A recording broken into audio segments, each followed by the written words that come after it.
नमस्कार, सुदर्शन न्यूज के digital platform पे स्वागत है आप सभी का। मैं हूं आपके साथ दिव्या सिंह और आज मेरे साथ बेहद खास मेहमान जुड़े हुए हैं। आज वो मेहमान जुड़े हुए हैं जिन्होंने चुनाव परिणाम से पहले एस्ट्रो के माध्यम से जो आंकड़ा बताया था, चुनाव परिणाम में बिल्कुल वही आंकड़ा आया। सुदर्शन न्यूज इकलौता ऐसा चैनल है जिन्होंने चुनाव परिणाम के दौरान एग्जिट पोल के अलावा एस्ट्रो पोल चलाया था और एस्ट्रो पोल में हमारे साथ मौजूद थी ताराचंद व्यास जी।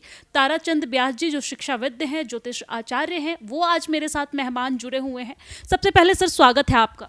बहुत बहुत स्वागत है आपका, जो आपने मुझे ये समय दिया। सुदर्शन न्यूज के द्वारा मैं आपके चैनल पे दूसरी बार आ रहा हूँ। तहे दिल से मैं आपका धन्यवाद करता हूँ। ताराचंद व्यास जी, जिस तरीके से आपने बताया चुनाव परिणाम से पहले कि किस तरीके से आंकड़ा आने वाला है और आपने जिस आंकड़े का जिक्र किया एग्जैक्ट वही आंकड़ा आया। इकलौता आप ऐसे ज्योतिष हैं, किसी न्यूज चैनल ने अपने एग्जिट पोल में भी ये नहीं बताया था कि महाराष्ट्र में कांग्रेस को 12 से 13 सीट मिलेंगी, लेकिन आपने बताया था कि 12 से 13 सीट कांग्रेस को महाराष्ट्र में मिलने जा रही है। एग्जैक्ट वही आया। लोकसभा चुनाव को लेकर भी आपने जिन आंकड़ों का जिक्र किया था, हम अपने दर्शकों को लगातार दिखाए भी थे, एग्जैक्ट वही आया। ज्योतिष के माध्यम से आपने कैसे इतना एग्जैक्ट आपने कैसे आंकड़ा निकाला? सामान्य ज्योतिषी आधार पर मैं प्रश्न कुंडली बनाता हूँ। प्रश्न कुंडली के आधार पर मैंने राजस्थान के जो आदरणीय भजन लाल जी है, उनकी भी मैंने घोषणा 4 घंटे पहले की थी, तो वही सत्य हुआ उनका।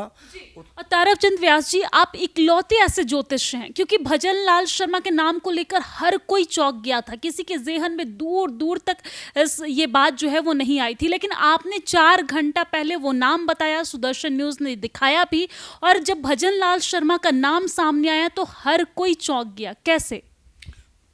प्रश्न कुंडली बनाता हूँ। प्रश्न कुंडली के आधार पर उनके जो 10वां घर था, उनका जो व्यवसाय का, रोजगार का, कार्य क्षेत्र का, उसमें गज केसरी योग बड़े महत्वपूर्ण योग बन गया था। उसके आधार पर मैंने उनको मुख्यमंत्री घोषित किया 4 घंटे पहले।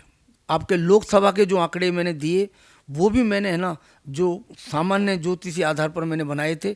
मैंने टोटल मिला के 297 का सीटें दी थी संसद के अंदर, और 293 या 292 सीटें आई हैं। तो वो मैंने सामान्य ज्योतिषी आधार पर, प्रश्न कुंडली के आधार पर बनाया था। भारत की राशि है ना, सांसदों की कुल मिला के राशि, और इस आधार पर मैंने आंकड़ा बनाया वो। तो उस आधार पर मैंने 297 सीट दी थी, और उसी आधार पर मैंने एनडीए घटक दल को दी थी, बीजेपी प्लस उनके घटक दल, खाली बीजेपी को नहीं, बीजेपी और घटक दल दोनों को 297 सीट दी थी। वो आंकड़ा मेरा बिल्कुल सही गया था। और कांग्रेस को भी मैंने ना, जो 223 से 251 तक दी थी, उनकी 234 आई थी कांग्रेस की सीटें। और महाराष्ट्र की बात करें तो बिल्कुल चौंकाने वाला, आपने कहा था कि महाराष्ट्र में कांग्रेस को 12 से 13 सीट मिलने जा रही है और 13 सीट मिली। इतना एग्जैक्ट कैसे?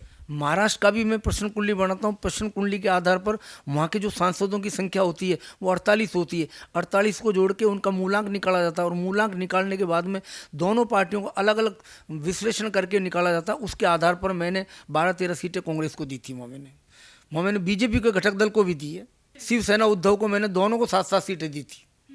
तो उनकी एक की तो 7 आई है, आपके तुम्हारे नाम से सिंधे की, और इनकी ज़्यादा आई है। दोनों को 7-7 सीटें दी थी मैंने।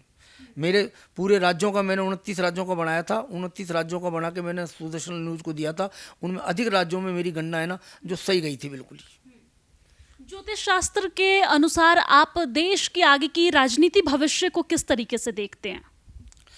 इस बार में जो चुनाव के परिणाम आए, वो मिला जुला एक परिणाम आया है। आपके बीजेपी और उनके घटक दल हैं, वो टोटल मिला के है ना, जो एक आंकड़ा पार कर पाए हैं, उस आधार पर आगे जो भविष्य बन रही है इसकी, आगे आने वाले समय में हो सकता है देश के अंदर मध्यावधि चुनाव होने के आसार नज़र आ रहे हैं। हो सकता है आ जाएँ इन अभी थोड़ी दिनों बाद में।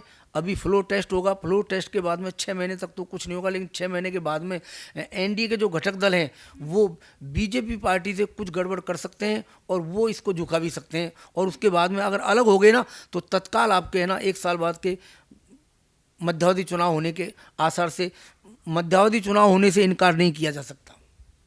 ये आपने बहुत बड़ी बात कही। साथ ही साथ ज्योतिष जी, हम ये भी समझना चाहेंगे कि देश की जो आर्थिक भविष्य है, ज्योतिष के माध्यम से देश की जो आर्थिक भविष्य है, उसे आप किस तरीके से देखते हैं? इंटरनेशनल पटल पे जो हमें आर्थिक दृष्टि से हम जो दिखा रहे हैं, वो सब जनता तक नहीं पहुंच पाता है। केवल मीडिया के माध्यम से, टीवी के माध्यम से, समाचार के माध्यम से जो जाता है। हालांकि जो आदरणीय प्रधानमंत्री महोदय हैं नरेंद्र मोदी जी, वो उसको 11वें क्षेत्र से 5वें क्षेत्र पे लाना लेके आ गए हैं। 5वें क्षेत्र से वो उसको तीसरे क्षेत्र पे ले आए।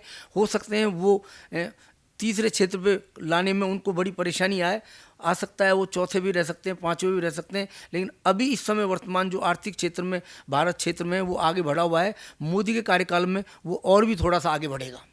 मोदी के कार्यकाल में वो और भी आगे बढ़ेगा, और जितना आगे बढ़ेगा वो हमारे लिए बेहद कारगर साबित होगा, फ़ायदेमंद साबित होगा। धन्यवाद हमारे साथ खास बातचीत करने के लिए। तो ये थे हमारे साथ खास मेहमान, जिन्होंने अभी चुनाव से पहले जब हमने एस्ट्रो पोल किया तो हमारे साथ इन्होंने बातचीत की। जो आंकड़ा इन्होंने बताया वो बेहद चौंकाने वाला था, लेकिन जब रिजल्ट आया तो बिल्कुल ऐसा ही आया।